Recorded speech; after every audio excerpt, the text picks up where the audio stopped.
აზორი კომაშვილის სახელობის საქართველოს ხალხური სიმღერის ანსამბლი მართვე გასტროლების ემზადება ანსამბლი ქართულ ფოლკლორსა და ქართულ სიმღერას ამერიკის შეერთებულ შტატებში ფესტივალზე წარადგენს. ჩვენი სტუმარი გახლავთ ანსამბლის სამხატვრო ხელმძღვანელი ბატონი ვალერი ქუთიძე დილამშვიდობის მოწვეული. აგვიქვათ რომ წელს 47 წელი შეუსრულდა მართვეს.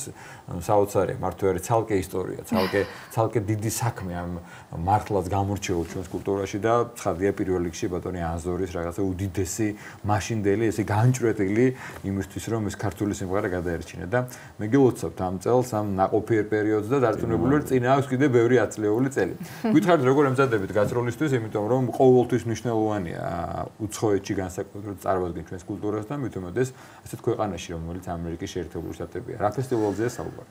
პირველ რიგში მოგესალმებით, მადლობას გადაგიხდით.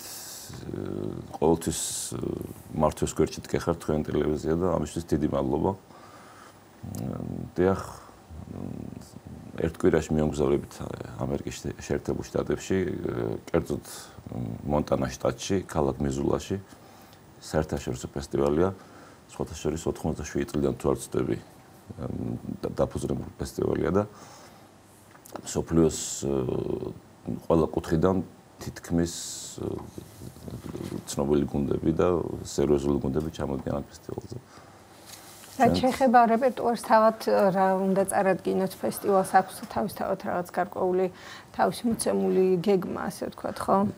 საერთაშორისო ფესტივალი ქვია უბრალოდ ყველა ქვეყანა თავის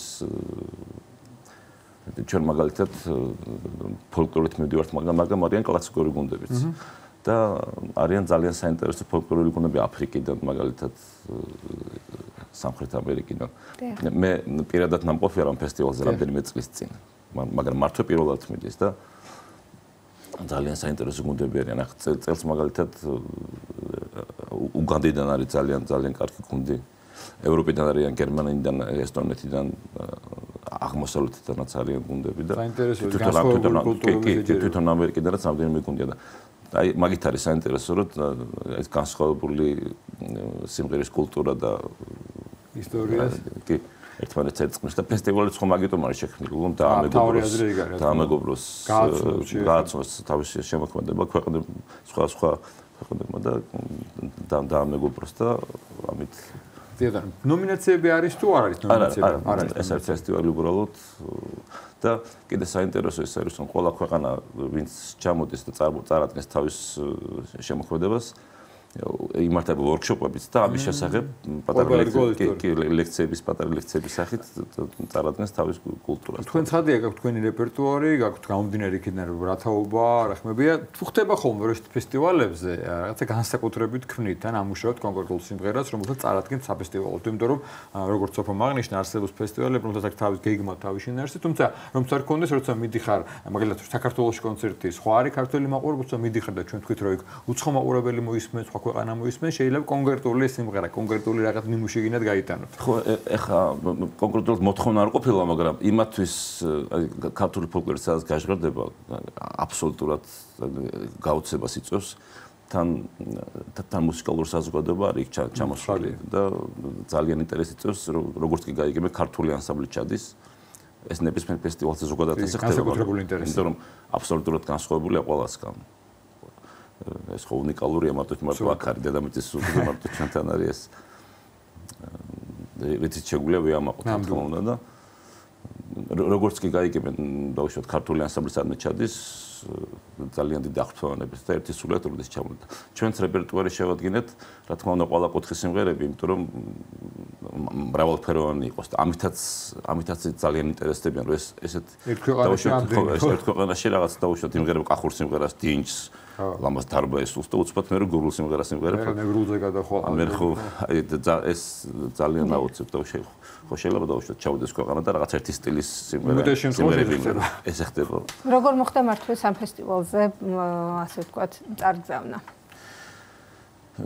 სხვათა შორის ჩვენ 2016 წელს ვიყავით სხვა აიდაჰოს შტატში ფესტივალზე და ეს ფესტივალები აიდაჰოში და აქ მონტანაში არის მონათესავე ფესტივალები, ერთი მუსიკალური ხელმძღვანელი ყავს და სხვათა შორის ერთ წელს ტარდება ხოლმე როგორც წესი ეს ფესტივალები, მაგრამ კოვიდმა 3 წლის წინ შეუშალა ხელი და ახლა უკვე გაიყვნენ წელს აქ არის და გაისათარი აიდაჰოში და შვენიერია იქ რო ჩავსულიყავით უკვე გვეპატიჟებიან გაისათიკაც ჩამოდით და შვენიერია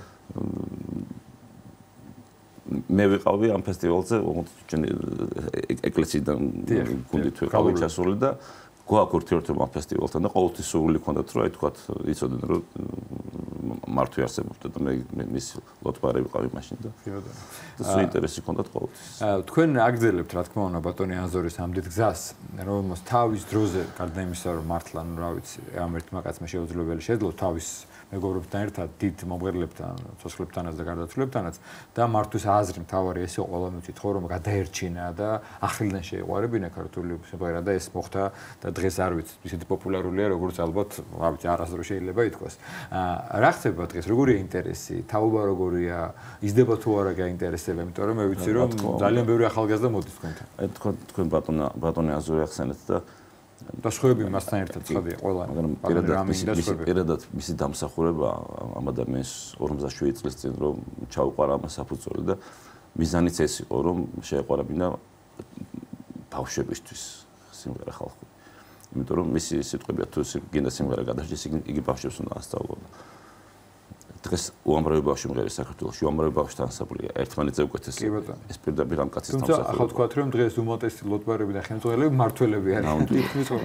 და უამრავი ბავშვი მოდის ჩვენ ქართველების გენეტიკაში გვაქვს მე ახლა 31 წელია რაც ვასწავლი ბავშვებს და საკმარისია 2-3 რეპეტიცია პატარა 5 წლის ბავშვმა 2-3 რეპეტიცია იაროს გაკეთებულია ხო და უცბად რაღაცა იღიზებს მაშინ და აუხსნელი დედასეუნება ავდგეთ წავიდეთ სიმღერაზე წარმოგიდგენთ სკოლაში შეიძლება თქვას რომ რაღაცა მეზარება წასვლა და სიმღერაზე აი თვითონ რაღაცა გენეტიკაში გვაქვს ხალერ მიღებას რაც შეეხება რადგან ამდენი სურველი არის შესაბამისად გაქვთ ალბათ რაღაც გარკვეული პერიოდი მიღების თქვა წელიწადში ერთხელ ორჯერ როგორ ხდება თუ მთავარი არის სურვილი ჰქონდეთ და ეტაპობრივად ხდება მიღება რა არის საჭირო სხვათა შორის მაგას ძალიან დაალაგება უნდა იმიტომ რომ სულ მოდიან და სულ რეკავენ სურვილი კარგია მაგრამ მარტო სურვილი პარა თუ არა კიდევ ერთ ვიტყვი ახლა 3 თვეა ახალი დირექტორი ყავს ჩვენ მარტოს ბატონი ირაკლი ტყვაცელია მიერსალები აქედან მანამდე მიშო ჯავახიშვილი იყო გადავიდა ანსამბლს თავში სხვადასხვა დღეს დაბადების დღე და მინდა მიულოცა აქედან ჩვენს მიულოცავ და ამ ახალი ენერგიით ახალი ძალებით უკვე ეხლა ვაპირებთ ესე რომ ყოველ თვეში რომ რაღაც რიცხვი ავიღოთ და იმ დღეს იყოს ვისაც სურვილი აქვს მოსმენას ჩავატარებთ და ბავშვებს მივიღოთ ძალიან ბევრი მსურველია ძალიან ბევრი და სასიხარულო რაც მეტი უკეთესი წარმატებას გისურვებთ მადლობა რომ ვიყავით ჩვენი სტუმარი რამდენიმე დღეში ერთ კვირაში ბრძანეთ რომ მეგზავრობით ნიშნულოვან ფესტივალზე და ჯერა რომ ისე როგორც მანამდეც ძალიან წარმატებით დაბრუნდები და კიდევ ერთხელ მოისმენს სხვა ქვეყნებიდან და მსოფლიო ქართულ ამ უნიკალურ ჩვენს მართლაც უდიდეს ემდიდრეს ქართულ ფოლკლორს. წარმატებას გისურვებთ თქვენ და დიდი მადლობა თქვენ ყურადღებისთვის და ყოველთვის მართვის გვერდით გეხართ. კი ბატონო, დიდი მადლობა. ანზორ ერქომაშვილის სახელობის საქართველოს ხალხური სიმღერის ანსამბლ მართვეს ეზოდება გასტროლისთვის და მისი ესე იგი სამხატვრო ხელმძღვანელი ბატონი ვალერი ქუთიძე იყო ჩვენი სტუმარი.